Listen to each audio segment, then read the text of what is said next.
Bueno, muy buenas tardes. Mi nombre es Katia Escalante Barbosa, subdirectora en ejercicio de la Escuela Judicial de Costa Rica.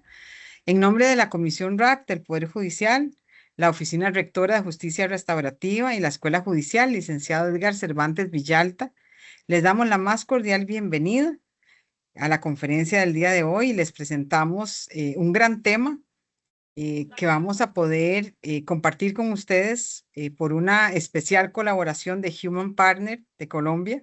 La conferencia se llama Enfoque y prácticas restaurativas más allá de la reparación. Me voy a permitir presentarles a nuestro ponente de lujo del día de hoy. Él es Ever Silva Aliaga. Él es filósofo, pedagogo y psicólogo social. Es magíster en paz, desarrollo y ciudadanía.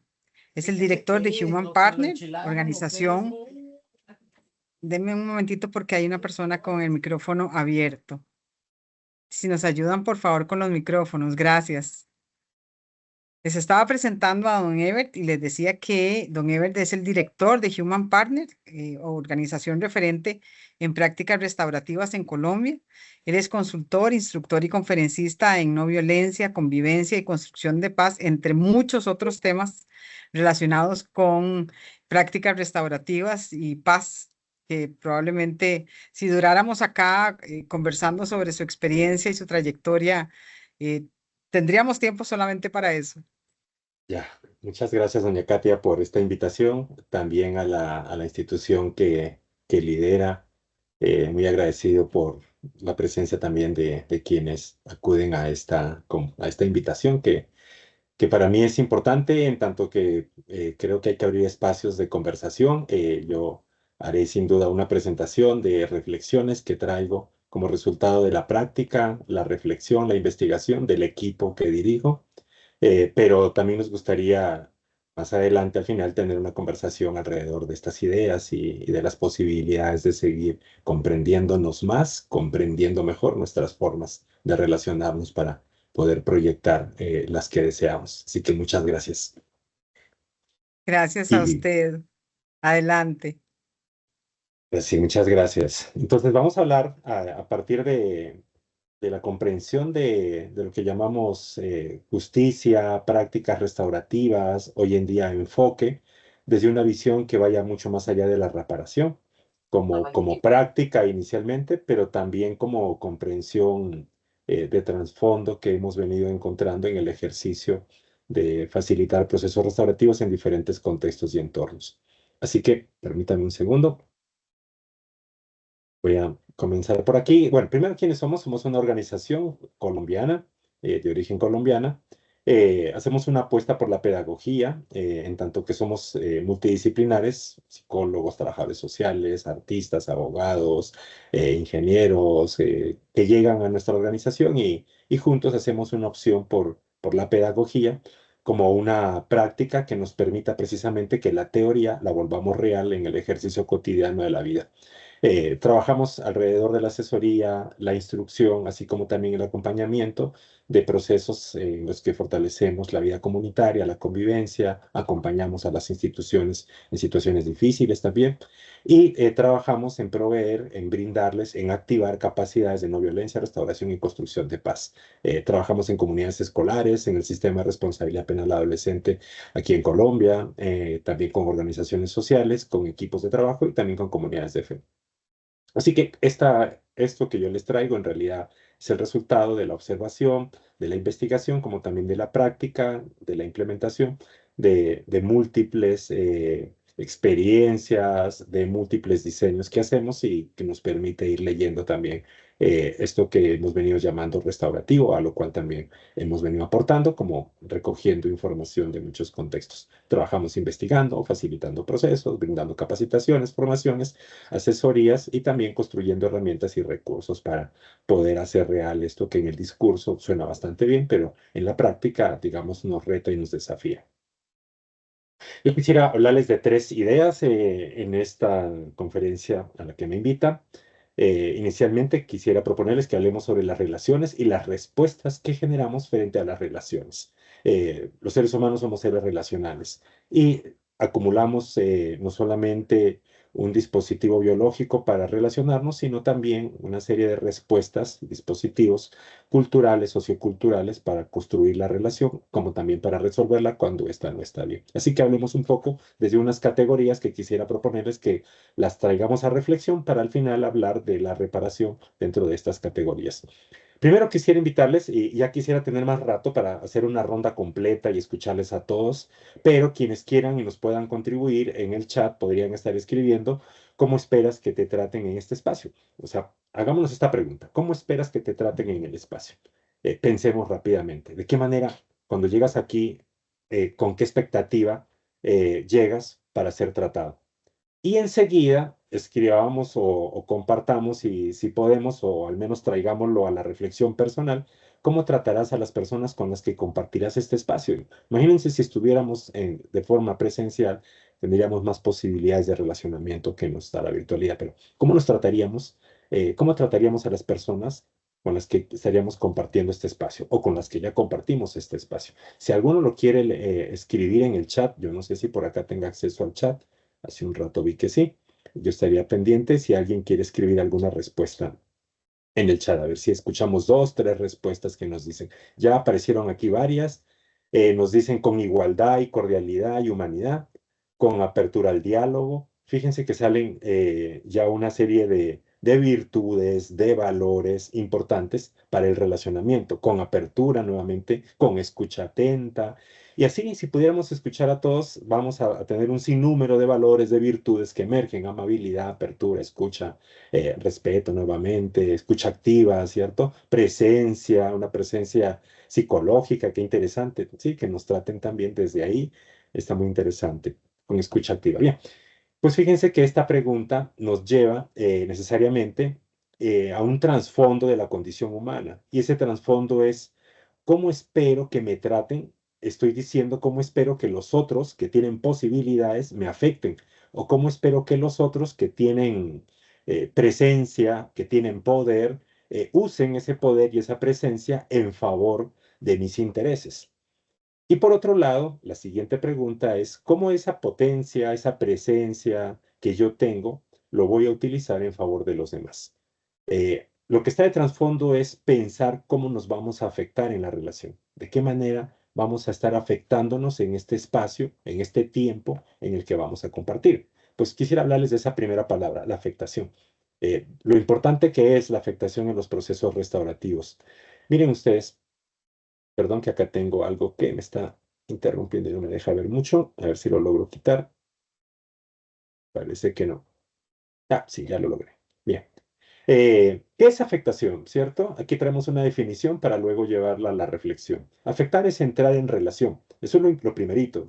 Cuando nos afectamos, estamos en una disposición de relacionarnos. Es decir, afectamos a alguien, nos afecta a alguien. Lo que está de trasfondo es una relación. Es tocar al otro. Sí, es afectar al otro, es tocar al otro. Es permitir que algo me o nos toque, nos mueva, nos modifique. Es decir, detrás de la afectación lo que hay es relación, hay encuentro. Afectar es conexión, es conectarnos, encontrarnos, pero también es potencia. Cada uno de nosotros es potencia y a la vez es vulnerabilidad de que alguna de estas potencias nos afecte. Es decir, estamos propensos y dispuestos a que el otro nos afecte y nosotros afectar al otro. Así que la palabra afectación va a ser muy importante en los procesos restaurativos. Ya les contaré más adelante cómo lo vamos a vincular con la reparación. Miremos una idea más alrededor de la afectación. Fíjense ustedes, esto quiere decir que en realidad todos estamos afectados. Estamos afectados por nuestras historias compartidas, comunes que tenemos, esta que ya estamos tejiendo y es una historia común, nos estamos encontrando por un tiempo, en un medio, no quisiera decir en un espacio, pero sí en un medio, pero también nos afectamos por las violencias, es decir, por el uso desmedido del poder, nos afectamos por el cuidado de otros, nuestros padres, por ejemplo, nos han afectado de maneras muy generosas, nos han transferido valores, actitudes, comportamientos, comprensiones del mundo, nos han alimentado y así nos han afectado también con el cuidado que han tenido. Pero también los silencios de otros, los desconocimientos de otros también nos afectan. Y la presencia del otro en sí misma nos afecta. Así que todos estamos afectados. Eso es lo primero que debemos tener presente para este ejercicio de reflexión que les estamos compartiendo. Segundo, ser afectado no es una debilidad. Como seres humanos, o como cultura más bien, tenemos una comprensión de la afectación como una debilidad, como algo negativo, como algo débil, ¿cierto? Pero aquí les estamos invitando que pensemos en la afectación como una condición de posibilidad para el encuentro. Es decir, si no hay afectación, no hay encuentro. Todo encuentro es una afectación. Para poder encontrarnos, relacionarnos, necesitamos afectarnos. Eh, Así que la afectación es la base de los cambios que nos vamos a producir cuando nos encontramos, es la base de un ejercicio al que estamos llamados de reconocernos y de encontrarnos. En últimas, somos el resultado de afectaciones. Afectaciones que nos reconocen y nos afectan, afectaciones que nos encontramos y no nos reconocen y nos afecta. Siempre la afectación va a estar de por medio con respecto a nuestras formas de relacionarnos.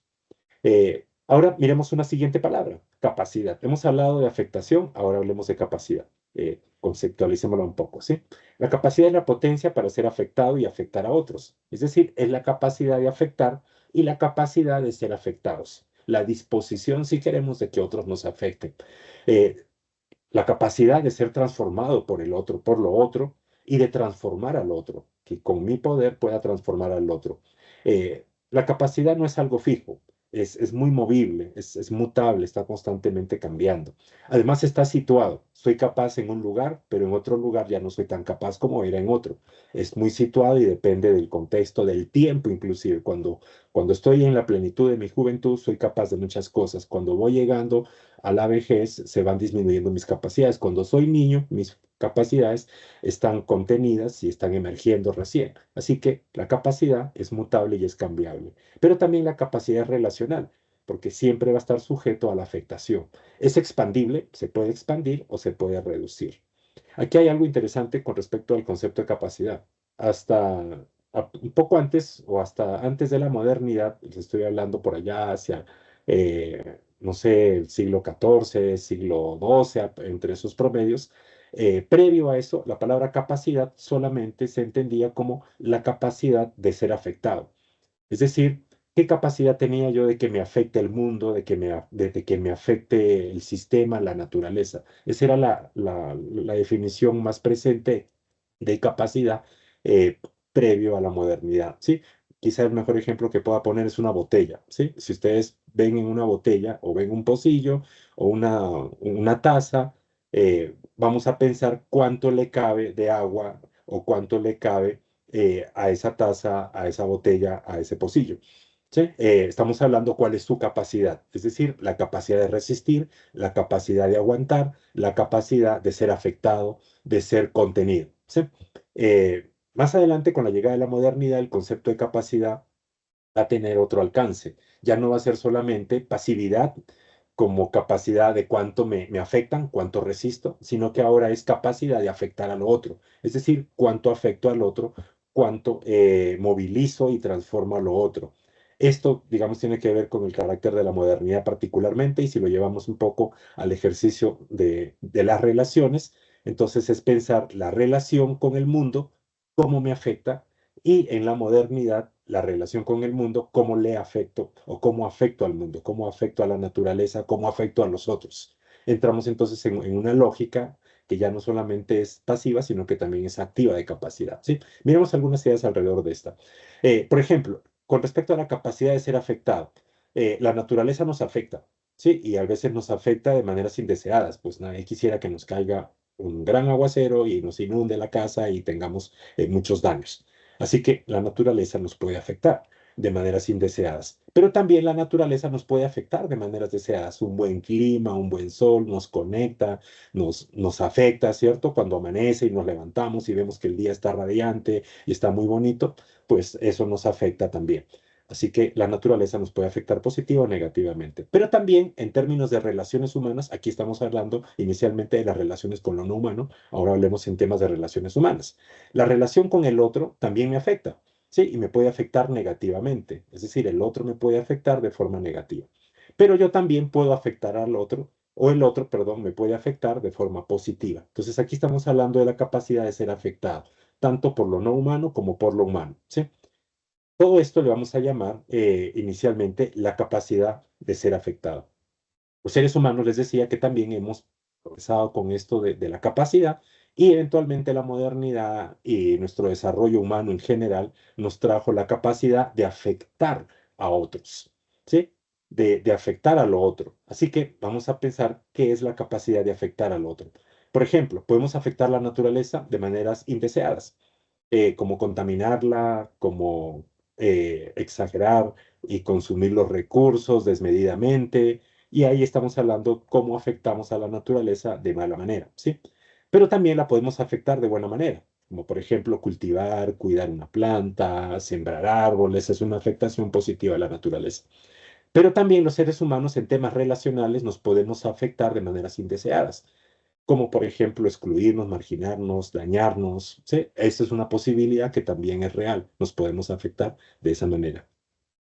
Pero también los seres humanos nos podemos afectar de maneras positivas. Es decir, entre nosotros la relación puede ser una afectación saludable, sana, positiva. Esto lo vamos a llamar la capacidad de afectar. Entonces tenemos dos contrastes. En un primer momento, la capacidad de ser afectado por algo, por alguien, y en un segundo momento, la capacidad de que yo afecte a algo o afecte a alguien. ¿Sí? Eso es una realidad humana, eso está en la cotidianidad de nuestras vidas y constantemente puede estar expandiendo o puede estar reduciendo nuestras capacidades o nuestro potencial humano. Hemos pensado, hemos visto mejor que el enfoque restaurativo y la práctica restaurativa particularmente es un esfuerzo no tanto por dejarnos afectar de maneras indeseadas, es un esfuerzo a la vez para afectarnos de maneras deseadas, es ponerle límite a las afectaciones indeseadas y es exigir y movilizarnos para afectarnos de maneras deseadas, es decir, no ser pasivos y por otro lado, no exagerar en nuestra actividad, encontrar el equilibrio de cómo afectarnos cuando estamos juntos, es decir, la capacidad de afectarnos y afectarnos bien, afectarnos positivamente. Aquí podemos mirar, por ejemplo, cómo en un equilibrio podemos afectar a la naturaleza de manera positiva y ella, desde nuestro ingenio, desde nuestra cultura, buscar que nos afecte de la manera más saludable posible. Por otro lado, en términos de relaciones, podemos pensar cómo también en el vínculo, en el encuentro, cuando nos encontramos, podemos afectarnos bien, que la relación no sea que alguien salga perdiendo en la afectación y que alguien salga ganando en la afectación. Es decir, que alguien nos afecte o que afectemos a alguien o que seamos el resultado de la afectación de los demás, sino que podamos construir una afectación conjunta. A todo esto le llamamos la posibilidad de pensar la afectación y la capacidad de afectación humana. Bien, aquí traigo algunas ideas. Esto que yo les estoy planteando pertenece a una teoría que desde finales del siglo pasado ha comenzado a desarrollarse, que se conoce como el giro afectivo, y precisamente plantea cómo la condición humana está generando una movilización en sus deseos, en sus formas, en sus comprensiones de cómo es que nos afectamos en la relación y en el vínculo. Y esto va mucho más allá de la afectación entre los seres humanos. También el giro afectivo nos está llevando a que pensemos cómo nos afectamos con la naturaleza. Sí, en qué medida en los últimos 500 años hemos generado una dinámica que le producimos afectaciones graves, delicadas a la naturaleza, al punto que pues estamos replanteando nuestra manera de relacionarnos con la naturaleza. Así que cuando hablamos del giro afectivo estamos hablando de una teoría que está poniendo en reflexión, que está poniendo en análisis y a su vez también en posibilidades de cómo es que queremos afectarnos en las relaciones, con todo. Sí, aquí vamos a centrarnos en la relación entre los seres humanos. ¿Cómo queremos afectarnos en la relación entre los seres humanos? Y de plano, comenzar a preguntarnos cómo es que nos hemos estado afectando, de qué manera nos afectamos cuando nos encontramos, ¿cierto? ¿Nos afectamos como queremos o nos estamos afectando como no queremos? ¿Es así como queremos estar afectándonos? ¿En qué momento, digamos, entonces la afectación se nos volvió un eje central de nuestra reflexión social, de nuestra crisis social, inclusive de ver si así es que queremos seguir afectándonos? El giro afectivo es una reflexión, como les decía, que ha venido componiéndose desde varios teóricos. Aquí les podría citar a dos, a Gilles Deleuze, ¿cierto? Mucho más atrás de Gilles Deleuze, hacia el siglo XVIII, podemos también traer a Spinoza, a Baruch de Spinoza, que ya nos iba poniendo reflexión alrededor de que lo que construye realidad son las afectaciones que nos producimos, es decir, las movilizaciones que nos generamos, los encuentros que nos posibilitamos. Quiero traer estas frases para poder ir centrando esta primera parte y luego comenzar a hablar ahora sí de lo restaurativo, con base en estos dos conceptos de capacidad y de afectación. Toda relación es un encuentro que altera nuestra capacidad de ser y actuar, lo que implica que toda interacción es una afectación mutua, es decir, todo encuentro es una continua afectación. En temas de construcción de paz, en temas de mediación, en temas de justicia, en temas de convivencia, podemos decir que toda relación es un conflicto, es una afectación. La afectación es un conflicto, ¿sí? Para que lo tengamos ya presente. Y este conflicto o esta afectación mutua que nos generamos puede aumentar o puede disminuir nuestro potencial humano. Es decir, los seres humanos por las mañanas nos levantamos y deseamos ser afectados por otros de manera positiva. ¿Sí? Quien se programó en la mañana y lo anotó en su agenda, anotó a las 2 p.m. conferencia de la escuela o conferencia del Poder Judicial, como lo hayan anotado. Cuando lo anotaron, estaban teniendo o disponiendo una capacidad para disponerse, para prepararse para una afectación. Y esta es una afectación que ustedes lo desearon. ¿Sí? Porque ahí voy a aprender, me van a enseñar, voy a generar reflexión, en fin, lo que haya estado detrás del motivo por el cual usted se programó venir a este espacio a encontrarse, a que nos encontremos y nos afectemos. Yo mismo me dispuse hace ya bastante rato cuando doña Katia me invitó a este espacio para venir aquí a que ustedes me afecten también en tanto a la conversación particularmente que tengamos ya enseguida, ¿sí? Así que es la capacidad deseada, relacionarnos, implica riesgos, implica apertura, abrir espacios al otro, aceptar lo inesperado y permitir que la relación nos transforme sin perder lo que somos, lo esencialmente que somos, sin que esa afectación dañe lo que en realidad somos como seres humanos, ¿sí? Pero también sucede en la relación capacidades no deseadas. Eventualmente los seres humanos, por limitaciones, por muchos factores que ya enseguida a lo mejor los vamos a tocar, generamos capacidades no deseadas. ¿Sí? En las relaciones, además de satisfacciones, estamos expuestos a situaciones indeseadas. Nadie se levantó en la mañana diciendo voy a ir a esa conferencia para que me cansen, para que no aprenda nada, para que me confunda. Todos hemos venido con una posibilidad de aprendizaje es decir, de ser afectados de manera positiva. Pero puede suceder que suceda de manera indeseada. Y aquí tengamos diferencias, divergencias, conflictos, o a lo mejor nos sintamos que nos transgredimos o que nos dañan con respecto a elementos sustanciales de nuestra valía, de nuestro deseo de estar relacionados. ¿Sí? Nuestros entornos, el contexto en el que vivimos, los contextos donde llegamos, instalan en nosotros formas de comprender, formas de construir y de resolver las relaciones, es decir, formas de afectarnos. El contexto nos va a estar determinando en gran medida las formas como nos afectamos. Aquí hay algunas formas que el contexto nos dicta de cómo afectarnos y verán que algunas ya están operando aquí en este ejercicio que estamos haciendo. Por ejemplo, eh, podemos afectarnos de maneras deseables, ¿sí? Y para eso instalamos formas y maneras que llamamos patrones relacionales o, si queremos, respuestas instaladas o aprendidas en la sociedad. Aquí mencionamos algunos. Por ejemplo, la conciencia y la escucha del otro es una forma importante para afectarnos de manera deseable. Y ustedes lo dijeron hace un rato. ¿Cómo quieres que te traten en este encuentro? Muchos dijeron que me escuchen, ser escuchados o escuchar con conciencia.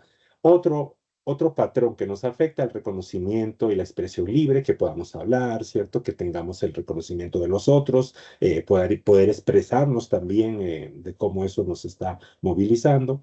La capacidad de cambio y de transformación es otra buena afectación positiva, ¿cierto? Que podamos desarrollar nuestra capacidad de cambiar, de transformar. Reconocer diferencias, divergencias y conflictos y verlos como positivos para crecer en la vida, para que nos movilice al cambio, a la mejora.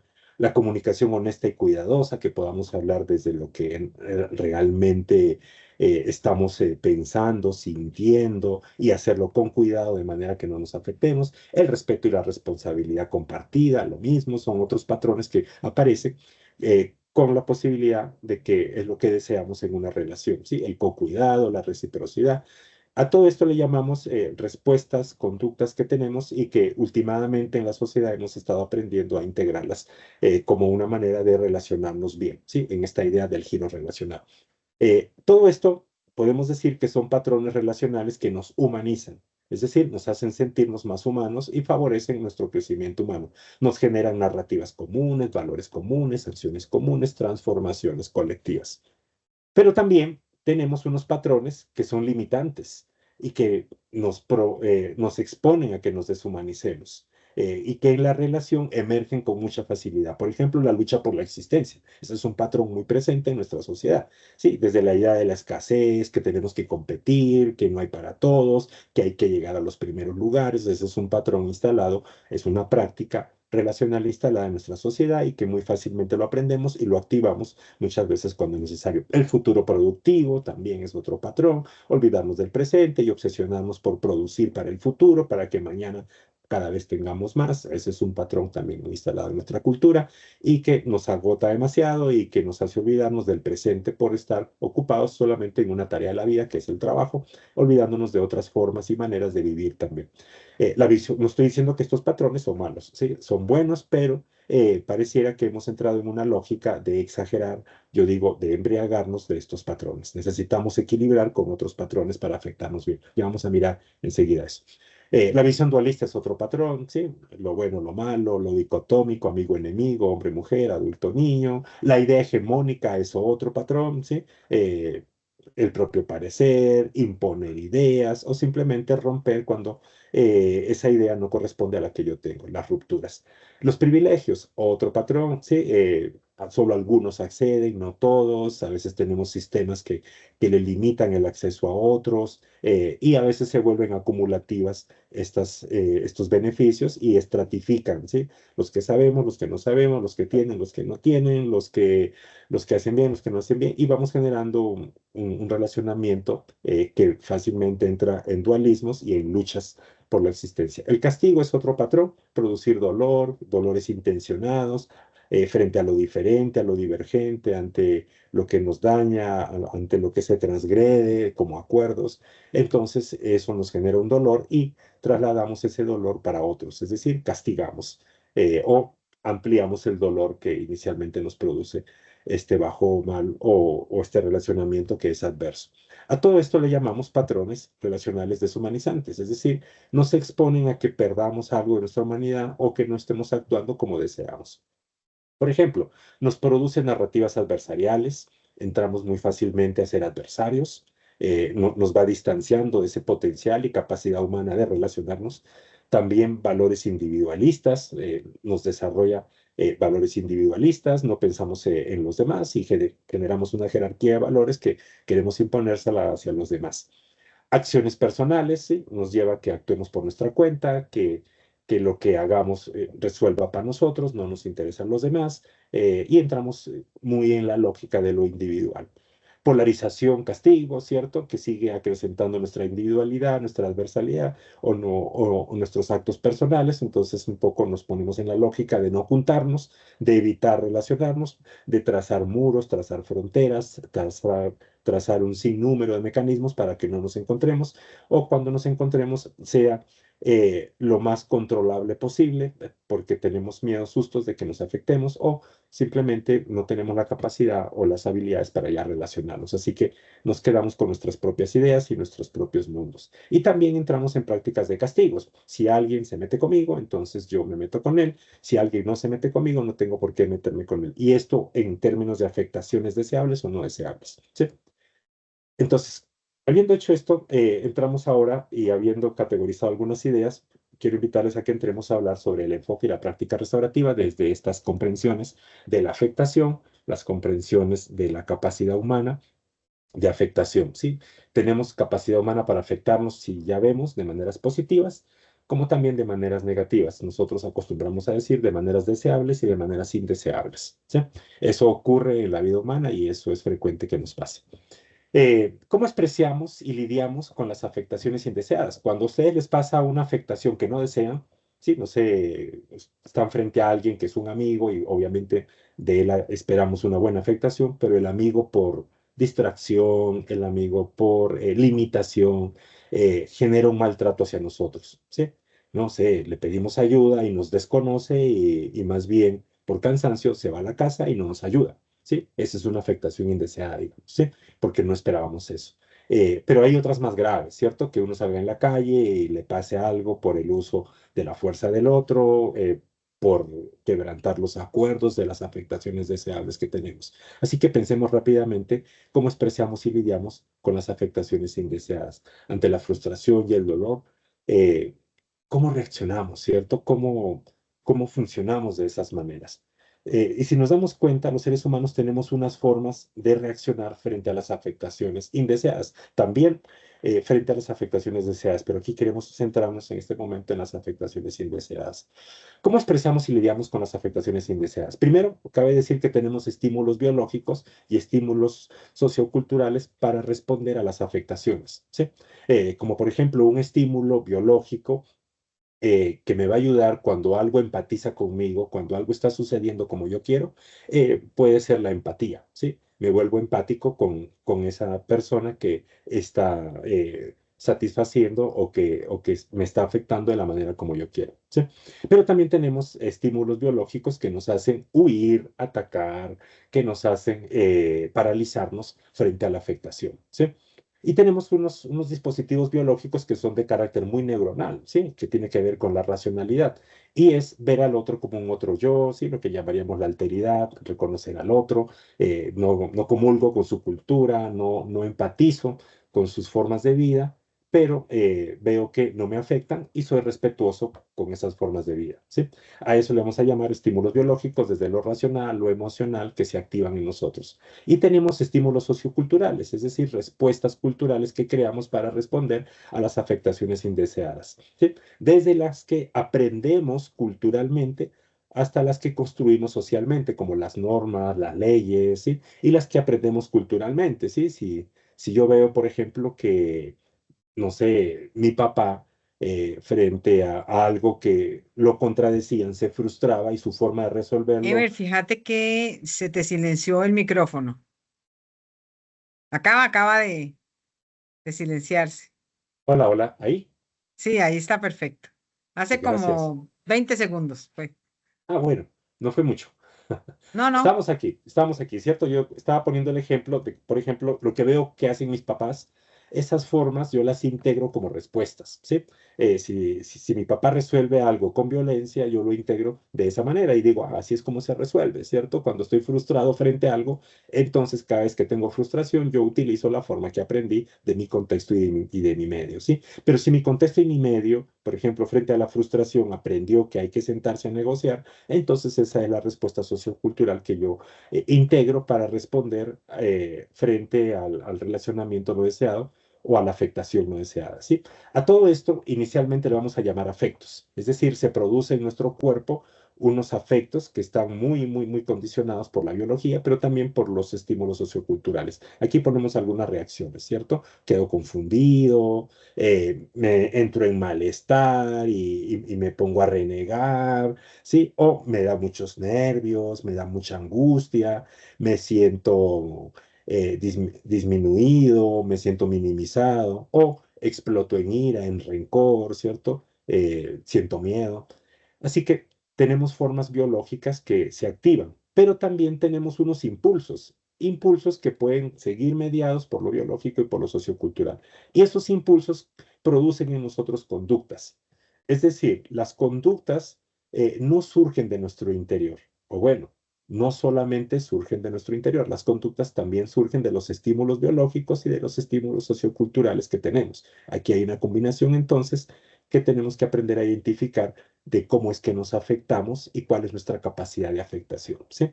Biológicamente tenemos una capacidad de afectación, pero también socioculturalmente tenemos una capacidad de afectación, ¿sí? Y es importante que lo tengamos presente para los procesos restaurativos, sobre todo cuando lleguemos al momento de hablar de la reparación y sobre todo cómo ir más allá de la reparación, ¿sí? Así que nuestras conductas suelen ser también impulsos o conductas que están mediadas por estímulos biológicos y estímulos socioculturales que nos hacen propensos a que generemos una afectación específica en la relación, ¿sí?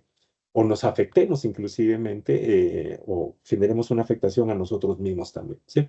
Miremos algunas ideas más rápidas, ¿sí? Por ejemplo, hay conductas impulsivas de bajo o mal relacionamiento. Aquí vamos a mirar algunas de esas conductas que pueden ser impulsivas, ¿sí? De bajo o mal relacionamiento. Estas son respuestas violentas, ¿sí? Que buscan castigar, que buscan producir dolor frente a un dolor, frente a una minimización que la persona haya sufrido.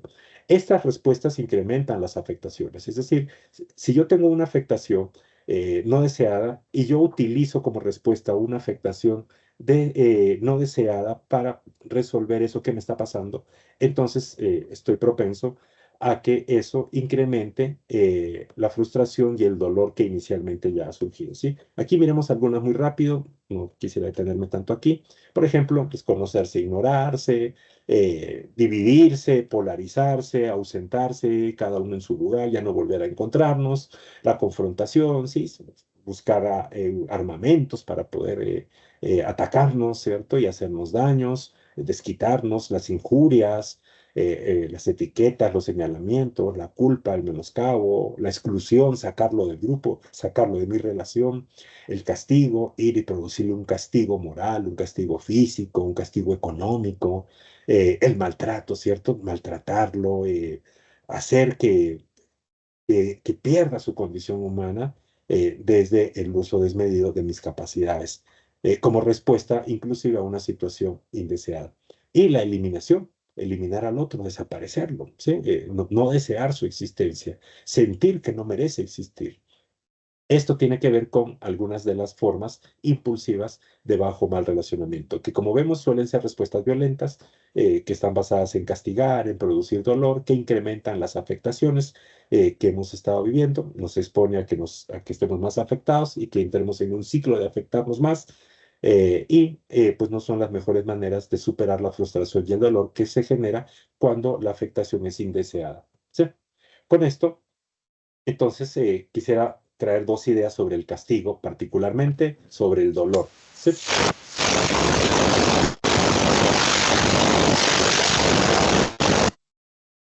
Muchas gracias. Tengo los audífonos y me estaba haciendo un ruido grande. Miremos algunas definiciones rápidas del castigo para ya adentrarnos al tema sustancial. Castigo es la práctica social e institucional, o sea, es una práctica instalada en la sociedad que inclusive las instituciones la regulan, las instituciones la dosifican, ¿cierto? Mediante la cual se causa dolor de una forma intencionada. Ahí está la diferencia. Una cuestión es que un acto de bajo relacionamiento, por descuido, por desconocimiento, por imprudencia, por desmedidas, produzca dolor, y otra es que intencionemos ese dolor, es decir, que generemos un dolor intencionado, ¿sí? Y que además se vuelva legítimo dentro de nuestro contexto social, producirle un dolor al que nos produjo un dolor, bajo la justificación de que ese sufrimiento va a servir como respuesta al daño, a la infracción cometida, es decir, va a ayudar a resolver el problema que se ha generado por este bajo mal relacionamiento, resultado de una afectación, ¿sí? Ya sabemos de esto que el castigo no es una respuesta acertada para poder resolver una afectación indeseada, ¿sí? Al contrario, multiplica nuestra capacidad de afectar mal a los otros. Produce miedos, no genera responsabilidades, no transforma nada e incrementa el dolor, y funcionar desde el dolor nos expone a que sigamos siendo cada vez más injustos en la manera como deseamos relacionarnos. Neil Cris, este teórico, en este texto de los límites del dolor, nos trae dos ideas muy interesantes. Primero, el castigo es la imposición consciente de dolor. Eso ya lo veníamos diciendo, ¿sí? Se supone que los que reciben un castigo han de sufrir. Es decir, esa es la premisa, ¿sí? Quien recibe el castigo tiene que sufrir. Es decir, tenemos que llevarlo haga- a que vaya por fuera del sentido de su humanidad. Sí, la humanidad no es venir a sufrir, que sufrimos y sufrimos, pero no es causarnos sufrimiento, ¿sí? Sino más bien ver cómo lo superamos. Si lo disfrutan, si las personas que disfrutan ese sufrimiento o simplemente nos muestran que no les causa dolor, entonces se nos hace necesario tener que cambiar los métodos para que sienta más dolor, ¿sí? Yo veo esto en el trabajo con educadores, por ejemplo, donde con mucha tranquilidad en la escuela. Antiguamente aquí en Colombia se utilizaba un mecanismo, en la antigüedad, hace ya no tanto en realidad, se utilizaba un mecanismo para poder generar disciplina en los estudiantes, ¿sí? Y era hacerle anotar un compromiso escrito, el cual era visto como una tacha en su perfil, digamos, ¿sí? Entonces, cuando alguien hacía algo indebido, los profesores acudían a amenazarnos con, te voy a llevar a anotar en el observador de clase, le llamaban, ¿sí? Y el observador de clase, pues, era un mecanismo de control y de dolor para el estudiante, ¿sí? Claro, a mí cuando me decían eso me generaba una angustia terrible, porque uno sentía que toda su vida, eso es como una especie de prontuario que se le hace a las personas que han cometido delitos, ¿sí? Entonces me causaba un dolor. Pero hemos notado que los chicos de ahora, en algunos lugares usan este mecanismo todavía, y los chicos de ahora, pues los profesores les pueden decir, te voy a anotar en el observador. Y los chicos los miran y les dicen, anótame, ¿sí? Es decir, desafían esa causa de dolor, la desafían y entonces el profesor entra en la lógica de que tiene que producirle un dolor más grande. Entonces, bueno, entonces voy a llamar a tus papás, que ese sí es un dolor mucho más grande, sí, que el papá vaya al colegio para recibir quejas, informaciones no deseadas de su hijo. Y los chicos de ahora, cuando se acude a ese mecanismo, tranquilamente están diciendo, llámalo, yo les explico y él me cree a mí. Y entonces el educador se angustia y entra en una lógica de decir, ¿cómo le incremento ese dolor más? Sí, porque no le está causando dolor. Entonces, a esto es a lo que hace referencia Neil Chris cuando nos dice que tenemos que buscar cada vez un dolor más grande si entramos en lógicas de tratarnos de maneras punitivas para resolver el dolor, es decir, de formas indeseadas en cómo nos queremos relacionar. Las instituciones o las mismas relaciones, cuando tienen el carácter punitivo, punitivo quiere decir dolor o punitivo en su raíz está asociada a la palabra dolor, ¿sí? A la palabra pena también, pena, dolor, punitivo, dolor. Así que las instituciones punitivas o que causan dolor se esfuerzan para que los que reciben las sentencias reciban algo que los haga infelices, algo que los lastime, algo que los deshumanice, ¿sí? Algo que les haga perder su humanidad, algo que no corresponda a la forma y a la manera como quieren ser afectados en la sociedad, a la forma y la manera como quisiéramos afectarnos en la sociedad. Es decir, terminamos siendo una sociedad, una comunidad, una cultura o un sujeto relacional que le hace daño al otro, inclusive como respuesta al daño que nos causó el otro. Bueno, la pregunta es si esa es la lógica que quisiéramos que impere en nuestras relaciones, ¿sí? Que el más mínimo daño sea un factor para que comience a incrementarse y acelerarse los daños que nos podemos producir, es decir, las afectaciones indeseadas que nos podemos producir. Así que cuestionémonos, ¿sí? ¿En qué nos afecta el bajo o el mal relacionamiento? Es decir, cuando vivimos o somos testigos de afectaciones no deseadas, de bajo o mal relacionamiento, ¿en qué nos afecta? ¿Qué extraviamos o perdemos? Y aquí les invitaría a que nos ayuden escribiendo algunas ideas de qué extraviamos o perdemos cuando somos testigos o vivimos o tenemos que atender eh, una afectación no deseada, un bajo, un mal relacionamiento. Voy aquí a mirar el chat, a ver si por aquí lo logro otra vez encontrar. Vamos a ver si lo logro.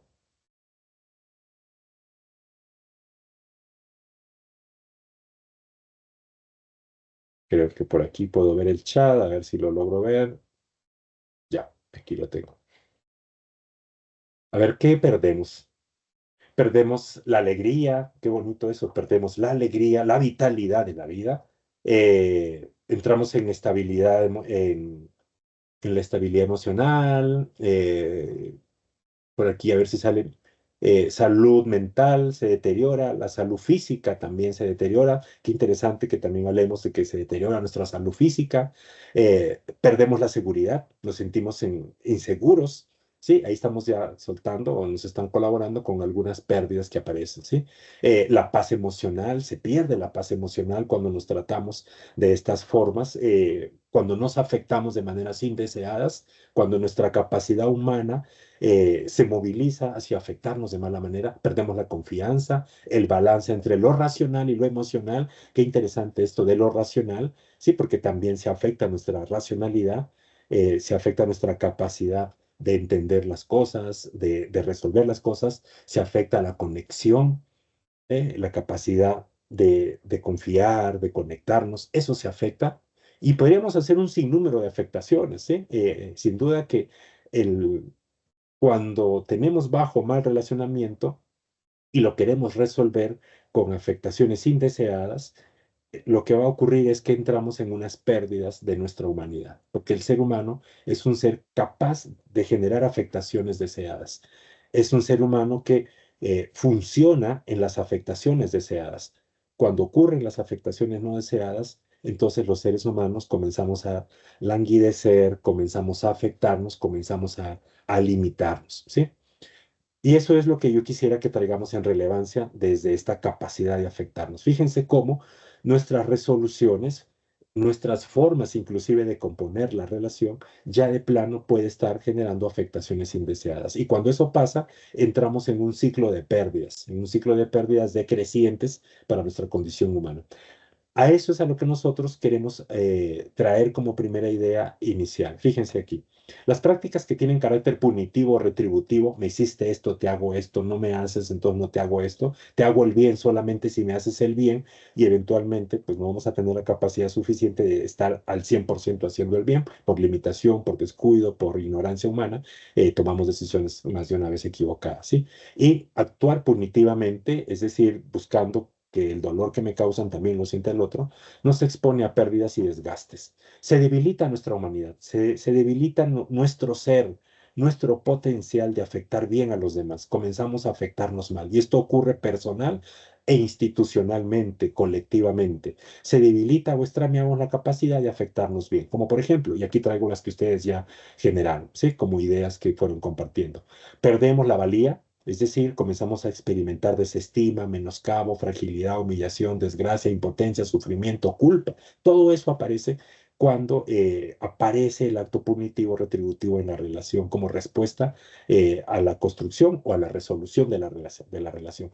Lo interesante de esto es que hemos observado que esto le pasa tanto a la víctima, que sufre el bajo mal relacionamiento, la afectación indeseada, le pasa a la víctima, pero también cuando hay acto de conciencia, acto de reconocimiento, acto de responsabilización, le pasa al ofensor, la persona que daña al otro y se hace consciente del daño que causó.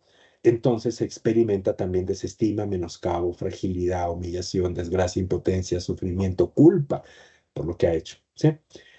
Esto también, este ciclo de cuatro ideas que traemos, le va a pasar tanto a la víctima, al ofensor, pero también le pasa a las comunidades. Las comunidades, cuando suceden violencias dentro de ellas, también entran en desestima, en menoscabo, se sienten frágiles, son humilladas, ¿cierto? Como, ah, tú perteneces a este grupo, tú vienes de ahí, ¿cierto? Tú eres de ahí. Se sienten en desgracia, se sienten impotentes porque pues no están cumpliendo sus objetivos y propósitos colectivos, generan sufrimiento, se sienten culpables y pueden paralizarse. Así que se pierde la valía, se pierden las buenas relaciones, es decir, comenzamos a sentir miedos, ya lo decían ustedes, desconfianzas, inseguridad, rechazo, repulsión, hostilidad, exclusión, venganza, pero también se pierde la lucidez, es decir, nos comienza a dominar la confusión, ya lo decía alguien, perdemos nuestra racionalidad, eh, entramos en confusión, en desórdenes, actuamos por impulsos, con inconsciencias, con imprudencias, con torpezas, con malicias, inclusive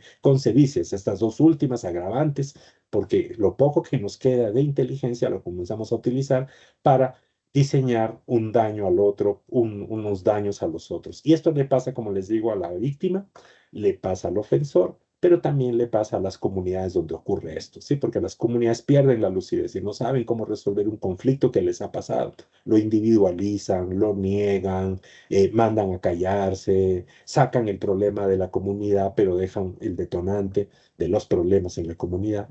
Y entonces se pierde la lucidez también comunitariamente, como en situación de ofensa o en situación de víctima. Pero también se pierde la posibilidad de crecimiento. Comienza a menguarse nuestras capacidades humanas, se empiezan a limitar, nuestras habilidades humanas se empiezan a disminuir, nuestras actitudes humanas cambian, se disminuyen, se inhiben nuestros sueños, sí, nuestras esperanzas, nuestras expectativas, inclusive perdemos el sentido de la vida. Y esto le pasa a la víctima, le pasa al ofensor y le pasa también a las comunidades. Aquí planteamos cuatro de estas categorías que se debilitan, que tienen que ver con nuestra humanidad, aquello que es inalienable para nosotros los seres humanos y las comunidades humanas que componemos. Somos valiosos, somos capaces de afectarnos, de relacionarnos bien, tenemos lucidez para afectarnos bien, tenemos, nuestro cerebro puede funcionar cuando requerimos entender algo y responder a eso, y soñamos y deseamos cambiar, deseamos, soñamos crecer, mejorar. Esas son experiencias que son inalienables para nosotros los seres humanos, pero las conductas punitivas, las prácticas retributivas de relacionamiento nos exponen a que entremos en pérdidas de estas prácticas. Ahora sí hablemos entonces de las reparaciones, porque ya estamos notando de las pérdidas que tenemos, ¿cierto? ¿Qué es lo que tendríamos que reparar? Entonces, si ya somos perspicaces, podemos ir notando que la reparación está alrededor de la valía, alrededor de las buenas relaciones, de la lucidez y del crecimiento, lo que nos contribuirá a que nos afectemos o lo que nos hace que nos afectemos de maneras deseables, que tengamos esa capacidad de afectarnos bien. Vamos un poquito más entonces en esta reflexión y ahora sí comencemos a hablar de la reparación. Aquí hago un paréntesis. O dejo más bien en el aire estas dos ideas iniciales para poder contarles dos contextos alrededor de estas ideas que queremos ya ir recogiendo, ¿sí? Inicialmente quisiera mostrarles esta tabla. Es una tabla simple, sencilla, es un ideograma que busca resaltarnos varias formas y maneras como se ha venido dando la práctica restaurativa como una forma de querer afectarnos deseablemente en las relaciones, ¿sí? Así que recojo algunas ideas solamente por temas de categorización. Aquí vamos a dejar muchos otros contextos por fuera, pero estos particularmente nos van a ayudar a que hablemos de que el proceso o el acto de la reparación va mucho más allá, o más bien de la restauración, perdón, va mucho más allá de la reparación, ¿sí? Así que pensemos rapidísimo. Tenemos aquí una progresión de cómo ha venido dándose la práctica restaurativa, algunas fuentes y prácticas destacadas en el tiempo, no están todas, aquí destacamos algunas, y qué tipo de justicia, qué tipo de práctica nos fue generando en el contexto histórico de nuestras relaciones, ¿sí? Así que miremos rapidísimo. Eh, Uno de los orígenes de la justicia restaurativa y su práctica tuvo que ver con el cuestionamiento de la justicia tradicional, ¿sí?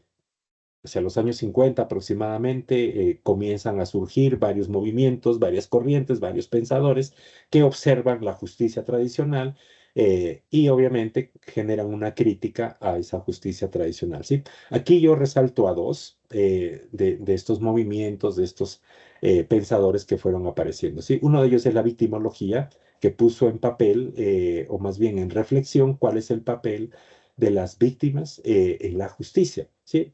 La victimología cae en cuenta que los procesos jurídicos tradicionales del pasado tenían un gran desconocimiento de la víctima, ¿sí? Toda la atención se centraba en el ofensor. Albert Eglash decía, bien sea que para castigarlo y producirle un dolor, nos centrábamos en el ofensor, o también nos centrábamos en el pasado, en el ofensor, para rehabilitar al ofensor, para recuperarlo, ¿sí? Y no había un sistema que se ocupe de esa misma índole con la víctima. Así que la victimología cuestiona esto y pone en entredicho cuál es el papel de la víctima en los procesos relacionales, en la justicia sobre todo, y obviamente movilizó sin duda una presencia de la víctima en la justicia. Pues una de las vertientes de la justicia restaurativa es la victimología. La otra vertiente importante que le ha dado mucho pie ha tenido que ver con el abolicionismo, sobre todo el abolicionismo del castigo, ¿sí? Los abolicionistas del castigo, hoy trabajamos a uno de ellos, cuestiona la prisión y el castigo como una forma legítima de hacer justicia, ¿sí? Cuestionan inclusive como una forma efectiva de hacer justicia, haciéndonos ver que esa no es una manera inteligente de resolver lo que produjo el daño, lo que produjo la transgresión o lo que produce el conflicto en su caso, ¿sí? Ahí tenemos dos corrientes muy importantes, la victimología y el abolicionismo, ¿sí? De estas corrientes y quizá otras más que dejamos por fuera, fue quedando por fuera, perdón, fue generándose un modelo de práctica propia de la justicia ordinaria, ¿sí? Que posibilitaba el encuentro que se centraba en los vínculos inicialmente, ¿sí? Aquí vamos a presentar otra referencia más. Hacia los años 60 aproximadamente, la justicia restaurativa comienza a ser utilizada, a ser practicada en conflictos y en delitos menores, sobre todo con adolescentes, en justicia de adolescentes. Y los primeros que empezaron a hacer la práctica, fíjense que los dos primeros que revisábamos eran muy reflexivos, muy teóricos. Aquí ya hay un grupo de personas que quieren ir más allá de la reflexión y ya están proponiendo acciones o prácticas directamente y nos van a traer como ejercicio de práctica la mediación. Sí, facilitar las comunidades para que las partes, digamos, construyan sus propios acuerdos. ¿Sí? La mediación, la conciliación tiene ese trasfondo, ¿sí? Que es autocompositiva, buscando que sean las mismas comunidades que construyan la solución a sus dificultades relacionales, ¿sí? A las tensiones, a los conflictos e inclusive a algunas transgresiones y daños. Así que aparecen como primeros practicantes los mediadores. Siempre no nos vamos a cansar de decir que le debemos muchísimo a los mediadores haber comenzado a proponer prácticas restaurativas. Pero los mediadores tienen una práctica que es muy propia del ritual, que es muy propia del ejercicio de los mediadores, ¿cierto? Y es juntar a las partes. Como el delito es leve, es menor, entonces resulta fácil juntar a las partes para generar acuerdos. Eso viene muy de la mediación. Así que se trasladó a la práctica restaurativa. Y vamos a encontrar que las definiciones de justicia y de práctica restaurativa todavía se limitan un poco casi determinantes en el encuentro de víctima y ofensor.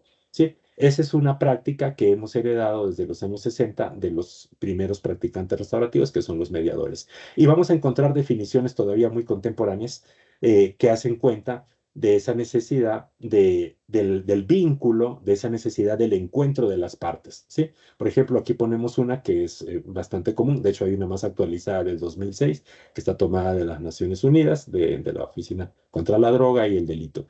Fíjense en esta definición que nos da y nos dice eh, en la justicia ordinaria, eh, el centro de la práctica restaurativa todavía se determina como el encuentro de víctima-ofensor. Como les decía, esto es una herencia de los mediadores que nos quedó desde los años 60 y todavía sigue estando en las definiciones de la práctica restaurativa o de la justicia restaurativa.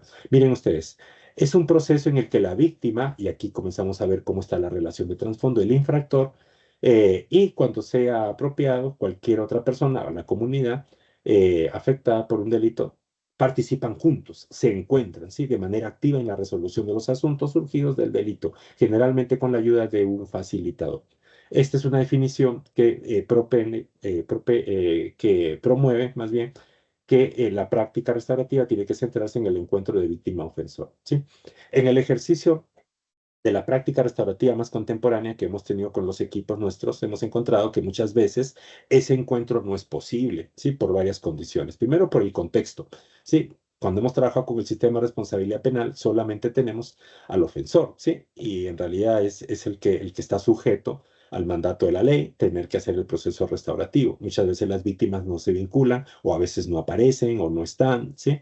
Entonces ahí de plano y de manera muy simple podríamos decir que no hay posibilidades de hacer justicia restaurativa porque no está la víctima, ¿sí? En otros casos nos hemos encontrado con comunidades, por ejemplo, cuando hemos hecho procesos comunitarios restaurativos, nos hemos encontrado con comunidades donde ya no está la víctima, ya no está el ofensor. Y solamente está la comunidad, una comunidad que quedó angustiada, intrigada, preocupada, con miedos, con confusiones. Y entonces diríamos que no hay víctima, no hay ofensor, solo hay comunidad. Y hemos aprendido que ahí también se puede hacer prácticas restaurativas, ¿sí? Y se puede trabajar alrededor de una autocomposición de la comunidad, ¿sí? Ya miraremos un poquito en breve algunas ideas que queremos tener de eso. Y en otras veces solamente hemos tenido a las víctimas, ¿sí? No aparece el ofensor, ¿sí? La comunidad a veces no quiere vincularse, otras veces sí se quiere vincular. Quienes tengan este entendimiento seguramente recordarán una tabla, una gráfica de Ted Watcher cuando nos hablaba y decía medianamente restaurativo, altamente restaurativo, ¿sí? Poco restaurativo. Un poco esa posibilidad de pensar lo restaurativo como mediano, como poco, nos hemos atrevido a proponerlo más como un ejercicio de altamente restaurativo solamente con la víctima cuando lo está, o altamente restaurativo con la víctima y el ofensor cuando hay condiciones, y altamente restaurativo con la comunidad cuando también está y hay condiciones. ¿Sí? ¿Eso qué quiere decir? Que muchos de los procesos restaurativos, por ejemplo, no son de nuestra parte recomendables para que se puedan ejercer en delitos graves, por ejemplo. Sí, voy a poner uno como la violación. Claro, uno diría, no podemos encontrar a la víctima y al ofensor de ninguna manera, ¿sí? Al menos que por procesos y por condiciones haya oportunidades y haya posibilidades, pero de primer plano no puede ser un mandato, ¿sí? Ni puede ser el fin de la práctica restaurativa del encuentro de las partes. Esa es una manera como se puede configurar la práctica restaurativa. Y es una forma que heredamos y que estuvo presente por mucho tiempo en la práctica restaurativa hasta los años 90 más o menos, donde la práctica fue muy frecuente el encuentro de víctima-ofensor. Y ahí vamos a ver que aparecen muchos proyectos, ¿sí? Aparecen muchos proyectos muy renombrados, por ejemplo, como en Canadá particularmente aparecen muchos proyectos que encuentran a la víctima y al ofensor, pero lo hacían porque estaban primero con prácticas de mediación muy presentes y segundo con conflictos y delitos menores, ¿sí? Más adelante aparece la justicia restaurativa en delitos graves hacia los años 90, ¿sí? Como por ejemplo en procesos de paz, comienza a utilizarse muchísimo para contextos sociopolíticos, para trabajar verdad, reparación, no repetición y reintegración. Ese tipo de práctica particularmente nos va a dar un modelo que aquí en Colombia ha sido funcional para trabajar el proceso de paz con las FARC, lo que llamamos la justicia transicional con enfoque restaurativo, ¿sí? Este tiene una definición particular, trabaja delitos graves sin duda, y tiene una práctica que inclusive aquí en Colombia ha estado muy sujeta al encuentro de las partes, ¿sí? También heredando esta práctica del pasado que estaba regulada como práctica única, pareciera de la práctica restaurativa. Aquí hay una definición que traemos un poco de la G para que miremos, por ejemplo, cómo en los procesos de paz la centralidad, a pesar que hay encuentro de víctimas ofensores, ya no es esa la centralidad. La centralidad comienza a ser la reparación, ¿sí? El acto de reparar a las víctimas cobra relevancia a la víctima y se busca, porque la víctima es presente, ¿cierto? Y se busca que desde los procesos sociopolíticos se repare a quienes han sido afectados por el conflicto que ha vivido o que se ha vivido. Entonces, la centralidad comienza a estar en la reparación, ¿sí? Y se trabaja la reparación a la víctima. Entonces, aquí tenemos una definición. Es un enfoque, nos dice, centrado en la víctima que busca reconocer, reparar y transformar los daños causados por violencias graves a los derechos humanos. Eh, y al derecho internacional humanitario mediante la participación activa de quienes causaron daños y quienes los sufrieron y las comunidades que han sido afectadas. Eh, Hemos encontrado algo y es que cuando la centralidad de la práctica restaurativa es solamente el acto reparador, podemos estar incurriendo en que dejamos el acto de reparación solamente al trámite de una situación, al trámite de un contexto específico y no estemos trabajando sobre las estructuras profundas que producen ese daño o que produjeron ese daño, esa transgresión. Entonces, voy a traer ejemplos para ser más concreto. Yo me puedo volver un buen reparador de daños que causo, ¿sí? Y no sé, le genero una afectación no deseada a doña Katia y más adelante hago un proceso de reparación y le reparo la afectación, pero luego al otro día estoy haciendo esa misma afectación con otra persona. Entonces nos damos cuenta que la reparación es importante y es necesaria hacerlo, pero tenemos que ir más allá de esa reparación. Es decir, tenemos que trabajar sobre las formas como nos afectamos, las maneras como tenemos que afectarnos deseablemente sobre la capacidad humana de afectarnos bien y no sobre las capacidades humanas de generar afectaciones indeseadas. Es decir, la reparación es importante en el proceso restaurativo. El encuentro víctima-ofensor es una posibilidad que se puede dar y que no siempre es necesaria y tampoco tiene que ser exigente, pero si se configura por ese lado, tenemos las herramientas para hacerlo, pero no se convoca a las personas para un encuentro con su ofensor. Si eso resulta, es favorable, digamos, proponerlo, ¿sí? Y trabajamos sobre la reparación, pero hay un trabajo más profundo que hay que hacer. Y este trabajo tiene que ver con prácticas restaurativas preventivas. Ya desde el 2010 comienza a pensarse, sobre todo desde el trabajo que hace Ted Watchell, Paul McCord, bueno, desde el IRP, se comienza a proponer sobre las prácticas preventivas.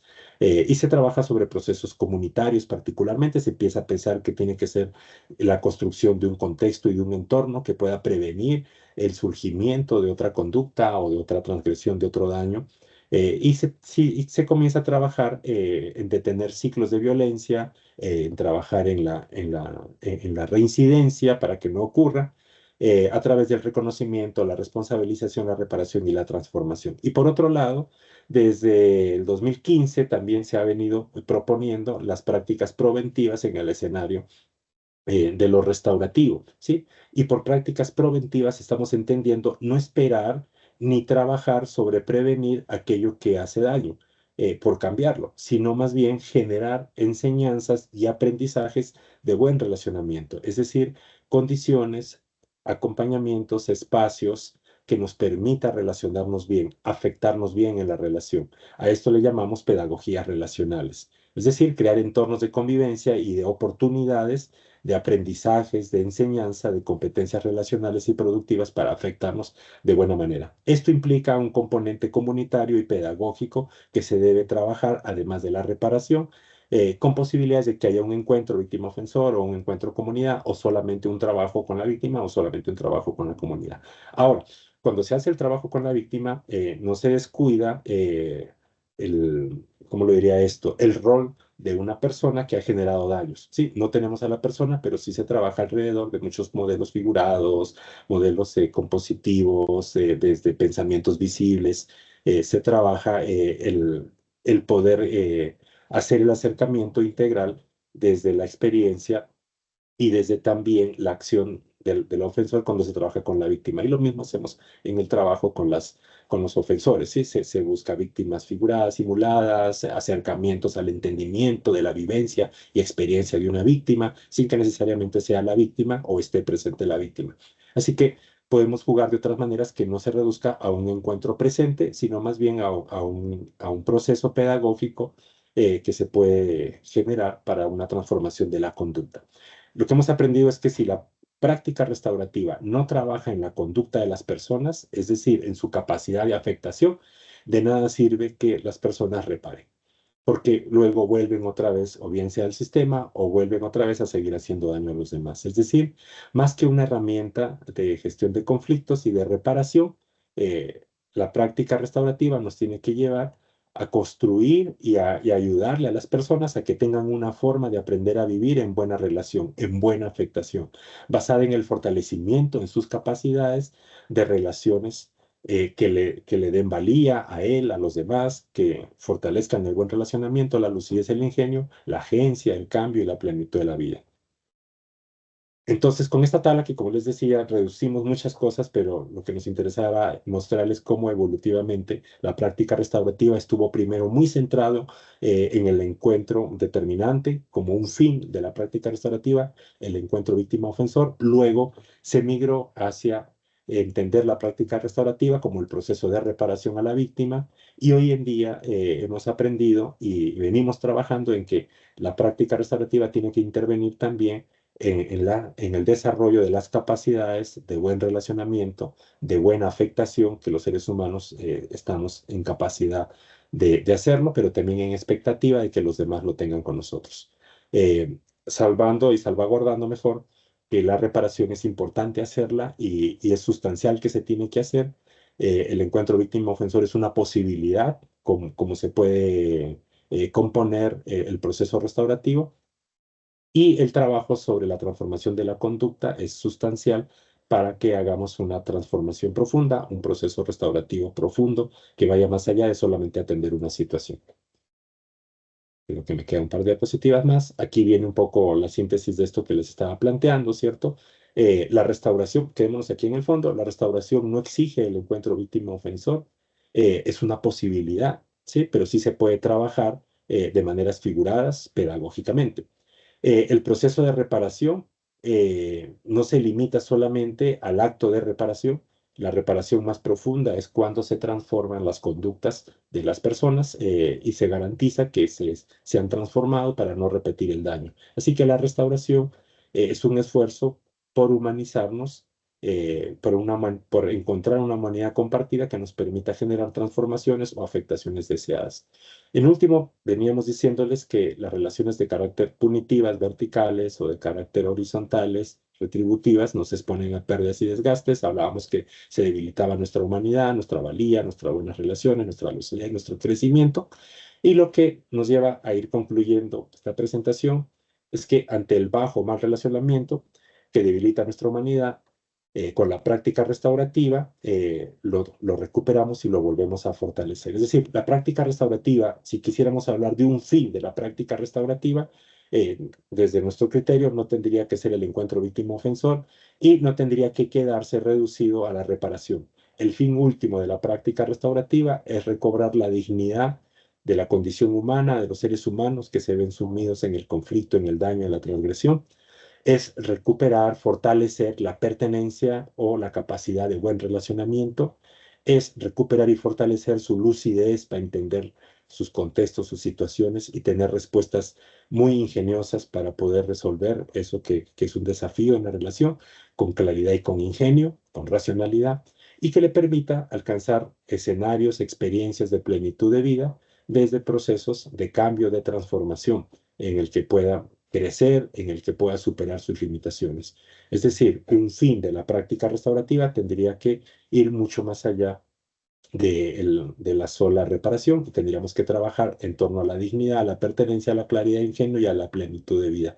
Este tipo de escenario hace posible que podamos tener todo tipo de encuentro y de vínculos cuando se componga un proceso restaurativo. Con esto quisiera terminar con estas ideas que el tiempo no me da para que lo profundicemos, pero los dejo aquí. Hay algunos movilizadores de la transformación y el buen relacionamiento, es decir, hay, hay estímulos, hablamos hace un rato que los seres humanos actuamos por estímulos, ¿sí? Estímulos biológicos y estímulos socioculturales que nos favorecen poder afectarnos de maneras deseables. Si mi entorno, mi contexto tiene prácticas violentas para relacionarnos y más para resolver las relaciones, entonces estas me estimulan que yo construya y resuelva la relación de esta manera. Lo que está de trasfondo entonces es un desafío grande a transformar esos contextos socioculturales y a reconocer y aprender a agenciarme, no solo individual, sino colectivamente, frente a los estímulos biológicos que tengo, que se despiertan en los afectos y en las emociones. Y aquí tenemos algunos movilizadores que ayudan a transformar y nos movilizan al buen relacionamiento, es decir, a las afectaciones deseadas. La etapa de vida es uno de estos importantísimos. Los seres humanos, la curva, ustedes deben conocer esto mucho mejor, la curva de, de bajo o mal relacionamiento se acrecienta llegada a la adolescencia y se comienza a disminuir cuando vamos saliendo de la juventud, entrando a la adultez. Quiere decir que hay una etapa de la vida en que somos bastante limitados y débiles para relacionarnos bien, y tiene que ver con la adolescencia como resultado de exploraciones y de transformaciones biológicas que están pasando. Por lo tanto, nuestra autonomía y nuestro agenciamiento es emergente y hay una etapa en la vida en que necesitamos mucho cuidado. Necesitamos un entorno sociocultural, necesitamos un acompañamiento para, para todo nuestro despertar biológico que nos permita afectarnos de maneras deseables en las relaciones. Otro componente es la identidad y el vínculo. Hemos notado que cuando los seres humanos son reafirmados en su identidad, son tratados con valía, son tratados con dignidad, tienen disposición de movilizarse a las afectaciones sanas, a las afectaciones deseables. Y cuando las personas participan de un grupo, participan de un vínculo, también generan movilizaciones hacia las afectaciones deseadas. De esto podríamos hablar muchísimo, pero quiero mostrárselos para que el tiempo no nos vaya a ganar. ¿Sí? Declaraciones de valores. Necesitamos adherirnos a grupos, a personas que nos representen valores, que nos representen principios. Requerimos personas que nos inspiren, que nos estén recordando esos valores porque eventualmente los olvidamos o se nos distrae y necesitamos que nos lo estén recordando. Así que también es importante que generemos escenarios en donde estemos constantemente recordando, revisando, repasando, reaprendiendo los valores. No los demos por asentados ni por hechos, sino que sea una práctica constante en la que entendamos que existen valores comunes. Porque si no lo hacemos, vamos generando una categorización o una escala de valores personales. y tenemos que aprender a construir escala de valores comunitarios, colectivos, desde el ejercicio de escuchar, ver a otros, de relacionarme con otros. Las transformaciones cognitivas también necesitamos que nos enseñen más mundos, que escuchemos más mundos, que comprendamos otras interpretaciones del mundo, que construyamos narrativas colectivas, no narrativas individuales, porque las narrativas individuales nos llevan a que nos afectemos, mientras que las narrativas colectivas nos enseñan a que nos afectemos de maneras deseables, de maneras anhelables. Y por último, necesitamos también escenarios en los que podamos aportar, en los que nos sintamos valiosos, en que sintamos que nos reconocen como valiosos y seamos productivos, podamos aportarle al grupo desde lo material, desde lo moral. Necesitamos experiencias y procesos que nos ayuden a que nuestras conductas se encaminen hacia las afectaciones deseadas y no afectaciones indeseadas. Y bueno, esto es un poco más de lo que ya venía diciéndoles. Para esto necesitamos construir unos pilares básicos y trabajar sobre este modelo que desde el trabajo de las prácticas restaurativas se ha venido proponiendo, ¿cierto? Desde prácticas preventivas, proactivas, preventivas y reactivas. Sé que muchos de ustedes trabajan con el sistema judicial de Costa Rica y muy seguramente gran parte de su trabajo se encuentra en lo preventivo y lo reactivo, pero desde ese mismo sistema hay que hacer un trabajo grande junto a los psicosociales, a los educadores, de trabajar lo preventivo y lo proactivo, porque aquí está la base para afectarnos de maneras deseables, mientras que aquí las recuperamos, eh, aquí las reorientamos. Desde aquí tenemos que hacer un trabajo conjunto también para fortalecer tanto los entornos como las prácticas y las condiciones y el acompañamiento para que las afectaciones sean las relaciones que deseamos y anhelamos en el vínculo y en el encuentro. Muy valioso este contexto que nos das para las prácticas restaurativas. Te cuento que en nuestro país tenemos más de 10 años de aplicar la justicia restaurativa en materia penal, pero tenemos un gran inicio hasta este año de los círculos restaurativos en materia de familia. Y me encanta todo el trasfondo que le diste al para qué de la reparación, el para qué de la justicia restaurativa, de la práctica restaurativa en sí, porque le da un sentido a lo que estamos haciendo, ¿verdad? Le da un sentido porque no solamente es el procedimiento, el que las familias se encuentren, el restablecimiento de los vínculos, sino que va más allá, ¿verdad? Y entonces cuando vos entras al tema de los afectos, de cómo las personas se han sentido dañadas, ¿verdad? Por el problema, por el conflicto, de cómo este tipo de encuentros permiten que la gente recupere esa conexión, sobre todo en las familias, ¿verdad? Que son de la base más importante de nuestro tejido social, ¿verdad? Entonces, me parece que ha sido un aporte súper valioso el comprender el para qué y el por qué de seguir promoviendo estas prácticas, ya no solamente, porque en Costa Rica vamos hacia allá, ya no solamente en materia penal y en materia de familia, estamos proyectando el que pueda hacerse justicia restaurativa, por ejemplo, en conflictos laborales, en conflictos agrarios, donde la gente, ¿verdad?, convive.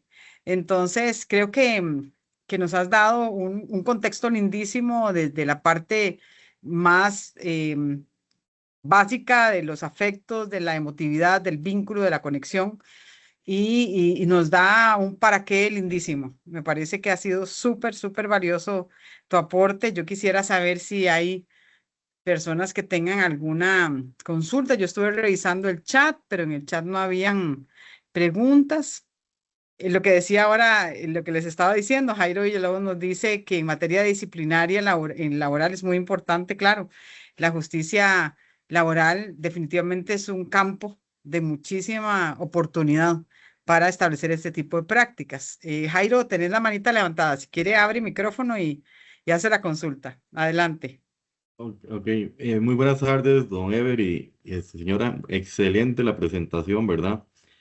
De verdad que es una visión diferente de ver la parte del derecho, ¿verdad? Yo no soy abogado, pero bueno, he aprendido conforme el tiempo, ¿verdad? Muchas cosillas por ahí, pero vieras que a veces qué importante es que en nuestro país se fomente esta parte restaurativa en el ambiente laboral, porque esos ambientes laborales que a veces se vuelven tan tóxicos, conflictivos, pero no hay alguien que levante la mano y diga, mira, estos dos que se están peleando por cualquier situación, ¿verdad? Ahora hay un proceso disciplinario en Costa Rica, ¿verdad? Hasta con causales de despido laboral, ¿verdad?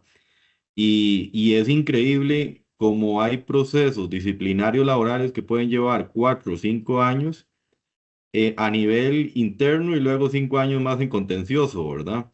Y es increíble que ese proceso laboral se hubiera restaurado o se hubiera hecho algo preventivo al inicio con las dos personas, porque siempre para que exista un proceso laboral tienen que haber dos personas en conflicto, ¿verdad? Emocionalmente. O puede haber un delito mayor, ¿verdad?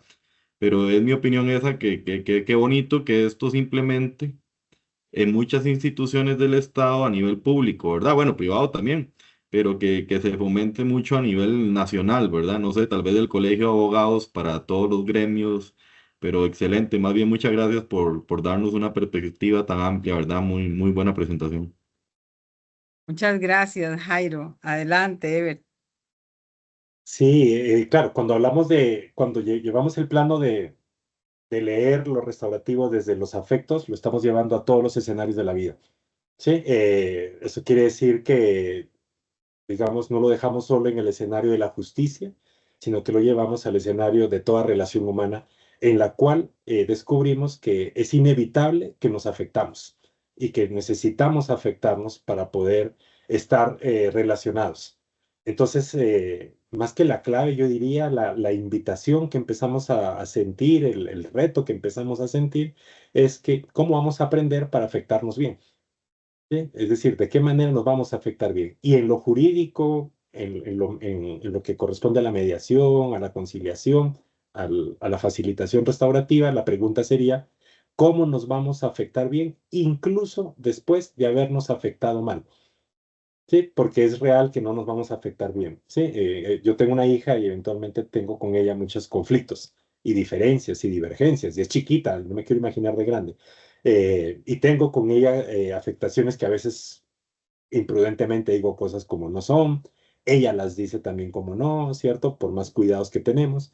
Y la pregunta es, cuando pasa eso, cuando no nos afectamos bien, ¿cómo nos vamos a afectar de ahí en adelante mejor? Sí, y no caemos o no incurrimos en seguir afectándonos cada vez más grave y no deseadamente. Al final, la relación termina siendo imposible ya. Sí, aquí es que el ser humano tiene la capacidad de restaurar el vínculo. ¿Sí? Ahí hablamos otra vez de capacidad. Tiene la capacidad de afectarnos bien, inclusive después de habernos afectado mal. ¿Sí? Y ese es un potencial que nos lleva a que el proceso restaurativo no se quede solo con la reparación, sino que trabaje sobre las formas en que nos vamos a afectar bien de aquí en adelante y no se repita esto que ya hicimos. ¿Sí? Y por último, eh, claro, doña Katia nos dice, hemos hablado el para qué y el qué, y efectivamente sí, y me quedo pensando que hay que hablar del cómo, ¿cierto? El cómo son las prácticas restaurativas que tienen un sinnúmero de, de técnicas, reflexiones, enfoques que nos van a ayudar a desarrollar el cómo. Uno de los cómos importantísimos que hemos estado trabajando tiene que ver con las declaraciones. Y fíjense la palabra, la declaración afectiva. Poder decir cómo nos afectamos. Poder contar en libertad cómo nos afectamos. En plenitud, poder decirle al otro cómo nos afectamos. Pero, lastimosamente, tenemos un sistema cultural que nos ha inhibido y que nos ha hecho perder capacidad de decirnos cómo nos afectamos.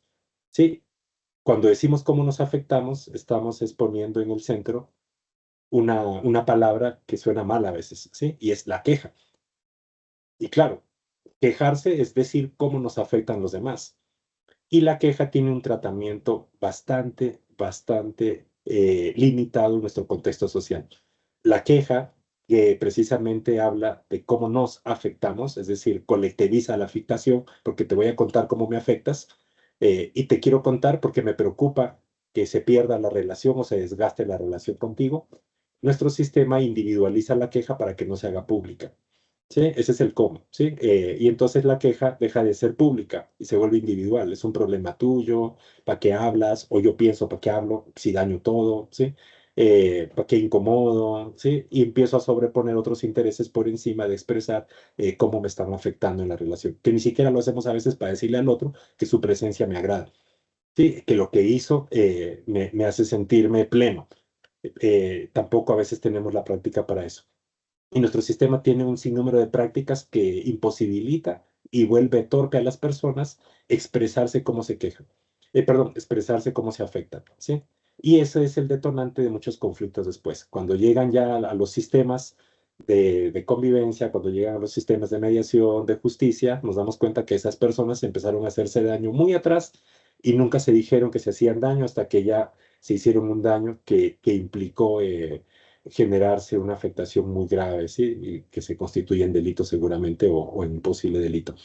Entonces, una de las prácticas del cómo tiene que ver con las declaraciones afectivas y un proceso restaurativo está todo el tiempo haciendo declaraciones afectivas. Todo el tiempo el facilitador está haciendo que las personas generen declaraciones afectivas. Y por algo importante que hablábamos con doña Katia, y es que cuando uno genera declaración afectiva, al otro está generando la posibilidad de una autoconfiguración de la relación. Es decir, de que los dos lo resolvamos cómo nos vamos a relacionar bien, ¿sí? Y no traer a alguien que nos lo resuelva, porque lo podemos si somos capaces de hacerlo a tiempo, ¿sí? Entonces, las declaraciones afectivas son maravillosas y ahora que hablaron de los círculos, yo veo los círculos y para mí los círculos es todo el tiempo declaración afectiva, desde el comiencito, ¿cierto? La ronda de chequeo es una declaración afectiva, ¿cómo llegas? La construcción de valores es una declaración afectiva, ¿cómo quieres, con qué valores quieres estar en este espacio? Luego, el poder hablar del tema es una declaración afectiva. ¿Cómo te afectó esto? ¿Sí? ¿Quién más están afectados? ¿Cómo quieres ser afectado de aquí en adelante? ¿Cierto? ¿Qué puedes hacer para afectar bien al otro?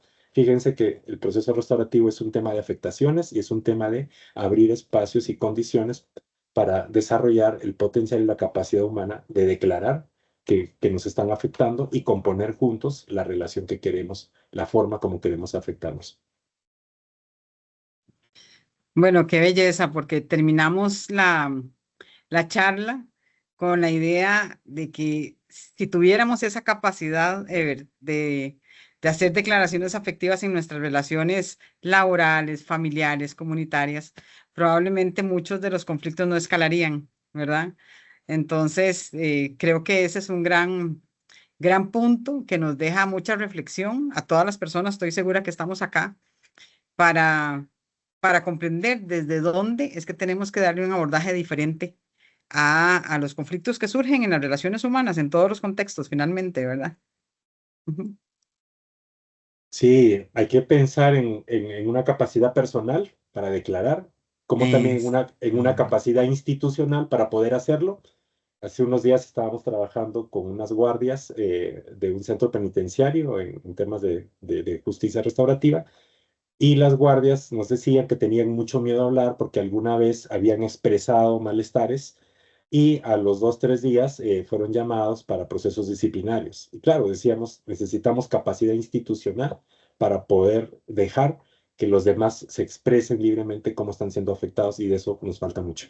Y necesitamos afectación colectiva también, ¿cierto? Que los demás estén entrenados para poder acoger la afectación del otro y juntos componer la relación que queremos.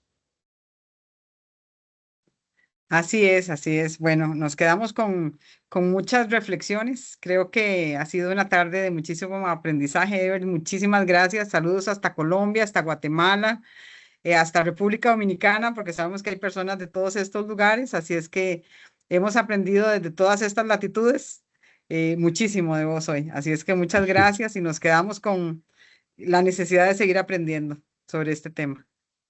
Muchas Con, gracias, Ever. con mucho gusto a todos. Muchas gracias. Gracias y muchas gracias a todas las personas que nos acompañaron esta tarde. Saludos. Gracias.